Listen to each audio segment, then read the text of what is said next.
Today is March 29th, 2026. We examine not just another headline, but something far more structured, deliberate, and consequential.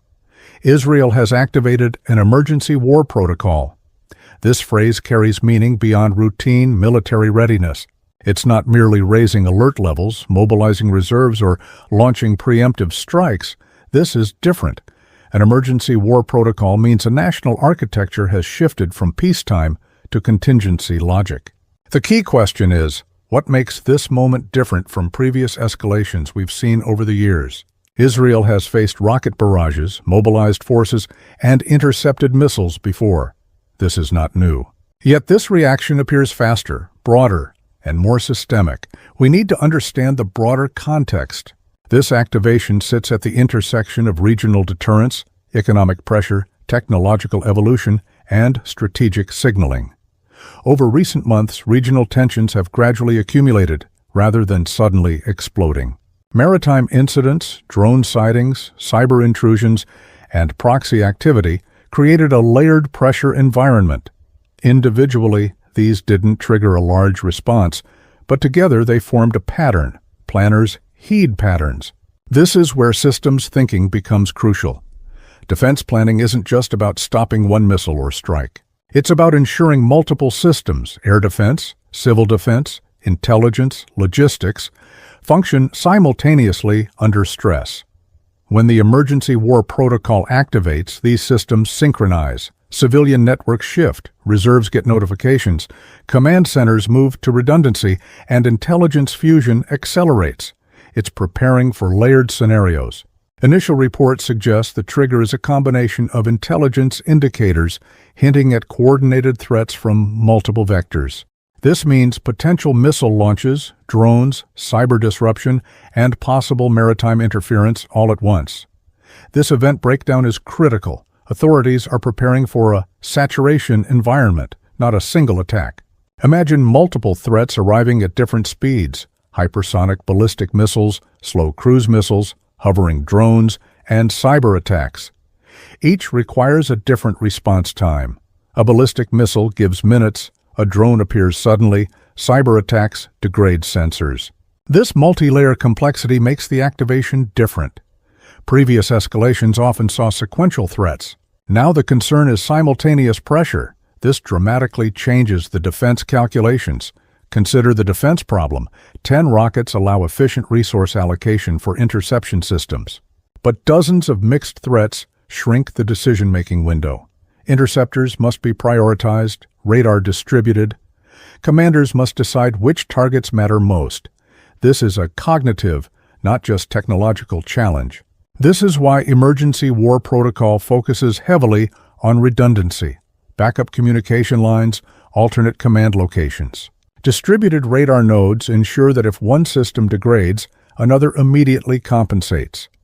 The strategic logic here is defensive resilience, not immediate offense. But resilience itself sends a message. It signals that planners expect potential escalation beyond limited exchanges. Now let's look at the why this is different. In past years, escalation cycles were relatively predictable. There would be an incident, then limited retaliation, then de-escalation through diplomatic channels. What we are seeing now is uncertainty about scale. The activation suggests that leadership is not assuming a small exchange. Instead, they are preparing for cascading events. Cascading escalation is when one event triggers another, forming a chain reaction. For example, a drone strike could trigger missile launches, which could trigger naval deployment, which could trigger cyber retaliation. The speed of this chain matters.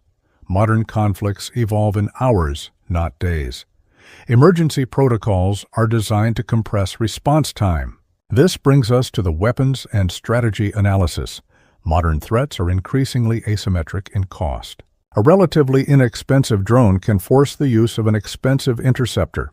A low-cost rocket can trigger high-cost defensive mobilization. This cost imbalance shapes strategy. If an adversary can deploy many cheap systems, it can strain even advanced defenses. This does not mean defenses fail, but it increases operational pressure. The contrast between cheap and expensive becomes central. Israel's layered defense architecture, designed to intercept threats at different ranges, works best when threats are manageable in volume. But if volume increases, prioritization becomes essential. Emergency protocols help by pre-positioning interceptors, redistributing radar coverage, and ensuring continuous readiness. The defense problem is not just stopping one threat, but managing time. If a ballistic missile arrives in 5 minutes, a drone in 15, commanders must sequence responses. Simple math illustrates this. If radar detection is delayed by even 30 seconds, interceptor launch windows shrink. If communication between units slows, coverage gaps appear. This is why redundancy is central. Multiple radars, multiple communication lines, multiple command nodes. Now, beyond the tactical level, there are strategic implications. Economically, activating emergency war protocol signals potential disruption.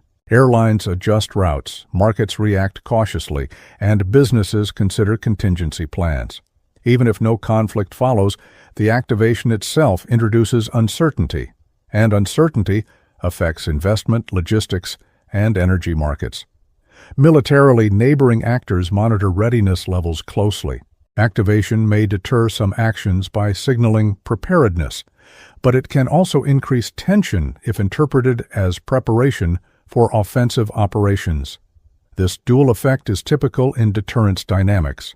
Politically, leadership must balance transparency with calm. Overwarning risks panic, underwarning risks unpreparedness. Emergency protocols often operate quietly for this reason. Now we move to escalation and future risk. The key issue is not whether conflict is inevitable, but whether miscalculation becomes more likely. When multiple actors operate at high readiness, the margin for error shrinks. A radar misinterpretation, a misidentified drone, or a cyber glitch could trigger responses. This is why communication channels, both public and private, become critical during such periods. De-escalation mechanisms must remain active even while defenses are raised. And this leads us to the broader reflection. Emergency war protocol is not a declaration of war, it is a precautionary shift. But precautionary shifts often occur when planners see convergence of risk factors. Technology, regional tensions, proxy dynamics, and strategic signaling all intersect. The result is a moment where preparation becomes necessary, even without active conflict. And perhaps the most important takeaway is that modern conflict is increasingly about readiness rather than reaction. The ability to synchronize systems, maintain resilience, and avoid miscalculation may determine outcomes more than any single strike. As we move forward, the coming hours and days will matter, not because of immediate explosions, but because of signals, movements, statements, adjustments. Each will indicate whether this activation was a precaution that stabilizes the region or a prelude to further escalation. For now, the situation remains tense but controlled. Systems are active, decision-makers are watching, and the broader hope is that preparation itself will be enough to prevent the need for action.